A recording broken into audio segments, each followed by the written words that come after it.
নমস্কার, নববর্ষের শুভেচ্ছা দিয়ে আজকের ভিডিও শুরু করলাম। আশা করি নতুন বছর সকলের জন্য ভালো হবে। সবাই সুস্থ থাকবেন, আনন্দে থাকবেন।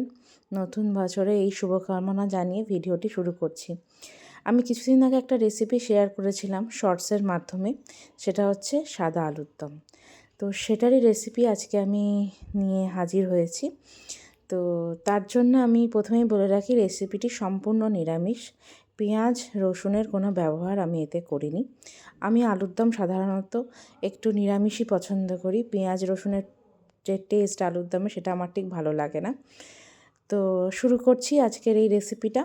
প্রথমে আমি আলু কেটে নিয়েছি, নতুন আলু কেটে ধুয়ে নিয়েছি ভালো করে খোসা ছাড়িয়ে। তার সঙ্গে একটা মিক্সির জারের মধ্যে 5 থেকে 6টা কাঁচা লঙ্কা, টমেটো আর আদা পেস্ট করে নিয়েছি। আর বেশ খানিকক্ষণ আগে ভিজিয়ে রাখা চারমগজ, আর তার সাথে 3-4টে বা মনে হয় 5 পিস ছিল, 5টি কাজু বাদাম আগে থেকে ভিজিয়ে রেখেছিলাম অন্তত আধা ঘন্টা আগে, সেটাও পেস্ট করে রেখেছি। এবার আলুগুলোকে একটু লালচে করে ভেজে নিয়েছি। রান্নাটা আমি সাদা তেলে করেছি, রাইস ব্র্যান অয়েলে। তারপরে আলু ভেজে নেওয়ার পর যে তেলটা পড়েছিল, সেই তেলের মধ্যেই শুকনো লঙ্কা এবং গরম মশলা এবং জিরে ফোড়ন দিয়ে আমি তার মধ্যে টমেটো, কাঁচা লঙ্কা এবং আদার পেস্টটা যোগ করে ভালো করে কষিয়ে নিয়েছি। দেখতেই পেয়েছেন কষাবার সময় ভালোই তেল ছেড়েছে। এবং তারপরে আমি অ্যাড করেছি হচ্ছে রুটিন যে মশলাগুলো হয়, সেটা হলুদ বাদ দিয়ে জিরে গুঁড়ো, ধনে গুঁড়ো, পারলে আপনারা কাশ্মীরি মির্চিও অ্যাড করতে পারেন, কিন্তু যেহেতু এটা আমি সাদা আলুর দম বানাবো, তাই জন্য আমি সেখানে ওই কাশ্মীরি মির্চিটা অ্যাড করিনি। এইভাবে ভালো করে কষাতে কষাতে যখন খুব ভালো তেল ছেড়ে আসবে, আপনারা চাইলে সেই সময় ফ্যাটানো টক দইও অ্যাড করতে পারেন, কিন্তু আমার কাছে সেই সময় উপলব্ধ ছিল না বলে আমি ফ্যাটানো টক দইটা অ্যাড করিনি। তারপর আমি যখন খুব ভালো তেল ছেড়ে এসছে, মশলা কষে এবং আদার, টমেটোর, কাঁচা লঙ্কার যে কাঁচা গন্ধ থাকে সেটা যখন চলে গেছে, তখন আরেকটি মিক্সির বাটিতে পেস্ট করে রাখা চারমগজ আর কাজু বাদাম বাটার যে পেস্টটা, সেটাকে অ্যাড করেছি। করে খুব ভালো করে কষিয়েছি। দেখতেই পাচ্ছেন কষানোটা কতটা ভালো হয়েছে, যে ভালো তেল ছেড়েছে। এবার আমি স্বাদ মতো এর মধ্যে নুন আগেই অ্যাড করেছিলাম, আপনারা দেখেছেন ভিডিওতে। পরে অবশ্য আমি আবার নুন মিষ্টি চেক করে অ্যাড করেছি।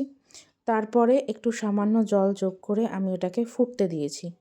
এখন যে ফুটতে দিয়েছি সামান্য জল অ্যাড করে, তখন আমি ধুয়ে রাখা মটরশুঁটি ছাড়ানো ছিল, সেটাকে অ্যাড করে দিয়েছি। আমি কিন্তু আগে মটরশুঁটিটাকে ভেজেও নিইনি, সিদ্ধও করে নিইনি। এই যে এখন সমস্ত মশলা কষিয়ে যে সামান্য জল অ্যাড করেছি, তখন মটরশুঁটিগুলো দিয়েছি, যাতে মটরশুঁটিগুলো সিদ্ধও হয়ে যায়, আবার খেতেও ভালো লাগে। প্রথমে 5-6টা কাঁচা লঙ্কা আমি পেস্ট করে নিয়েছিলাম, তারপরে আরও 3-4টে কাঁচা লঙ্কা ছিঁড়ে এই সময় আমি রান্নায় যোগ করে দিয়েছি। এবার খুব ভালো করে যখন তেল ছেড়ে আসবে এবং বেশ একটু টকবক করে ফুটে উঠবে, দেখতেই পাচ্ছেন কালারটা কীরকম সাদা এসছে, ভেজে রাখা আলুগুলো আমি অ্যাড করেছি। আপনারা চাইলে আলুগুলোকে প্রথমে হাফ সিদ্ধ করে নিয়ে তারপর ভেজে আবার অ্যাড করতে পারেন, কিন্তু আমি সাধারণত আগে থেকে আলু সিদ্ধ করি না, একটু ভালো করে লালচে করে ভেজেই তবে রান্না করি। এবার আমি ভালো করে এই যে মানে মশলার মিশ্রণটা তৈরি করেছিলাম, কষিয়ে নিয়ে সেটাতে আলুগুলোকে ভালো করে মিক্স করে দেবো এবং ভালো করে কষাবো। এই কষানোর ওপরই সমস্ত রান্নার স্বাদ নির্ভর করে, আপনারা সবাই জানেন, কারণ আপনারা সবাই রন্ধনপটীয়সী আমি জানি। তো ভালো করে কষানোর পর দেখতেই পাচ্ছেন খুব ভালো তেল ছেড়ে এসছে রান্নার মধ্যে থেকে আলুগুলো কষাবার পর। এরপর আমি আমার যতটুকু জল দেওয়ার প্রয়োজন সেইটুকু জল আমি অ্যাড করেছি।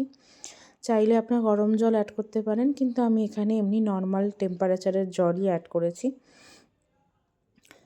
যতটা আলুটা সেদ্ধ হওয়ার জন্য যতটা জলের দরকার, অতটা জলই আমি অ্যাড করে আলুটাকে সেদ্ধ করতে দিয়েছিলাম।